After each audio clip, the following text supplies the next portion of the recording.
These are two cities separated by a huge water body. So what is connecting the two cities? Well, there is a bridge.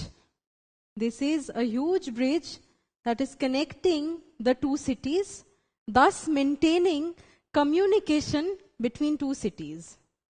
Now, what's surprising is that even we have bridge-like structures in our body.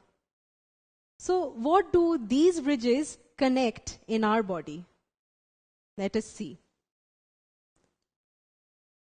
We have 206 bones in our skeletal framework. Our hands and legs itself have so many bones connected together.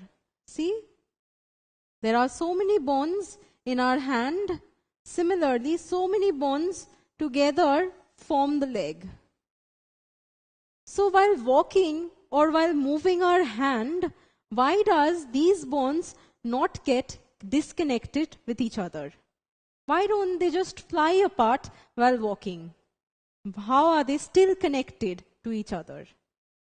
Well, that is because of the presence of this tissue, which is elastic and fibrous in nature, that connects the two bones together.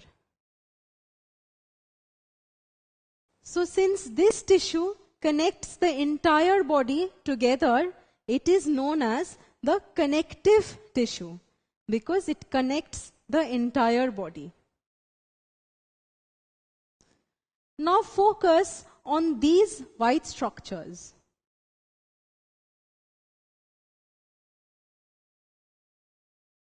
These white structures are tissues which connect two bones together. Since these tissues act like proper bridges in our body, they are known as connective tissue proper because they connect our bones together and our entire skeletal framework in our body. Now, if you take this connective tissue proper from, say, this body part and see it under the microscope, this is what you'll see. You will see individual cells like these, which remains scattered. So all the cells that form the connective tissue proper, they are scattered. And this space in between is filled with a substance known as matrix. So this space between two cells is filled by a great amount of matrix. And this matrix has a very fibrous appearance because of the presence of proteinaceous fibers. See, these fibers, they are proteinaceous in nature and give a very fibrous appearance to the connective tissue proper, and hence these are all the features of the connective tissue proper that connects two bones together. They are scattered cells. There is space between two cells which is filled by a substance known as matrix, and the matrix is composed of protein fibers, giving it a very fibrous appearance. Now, you often suffer from bad headaches or bad stomach aches. So when you have a headache or a stomach ache, your mother gives you medicine which you intake through your mouth. She gives you a tablet or a syrup which you take in through your mouth. So how is this medicine that you take in through the mouth reach the head or the stomach and gives you relief? Well, there is a fluid in our body which is known as blood. And since this blood has a liquid nature, it transports the medicine from your mouth to your head or your stomach and provides you relief. So the blood connects the body parts together. So can blood be even categorized under the connective tissue? Well, let us see. If you see blood under the microscope, you will see this. See, there are all the features of the connective tissue proper. There are scattered cells. So cells are scattered, and there is also a great amount of matrix between the cells. So the cells are scattered, and there is a great amount of matrix in the cells of the blood, just like the cells of the connective tissue proper.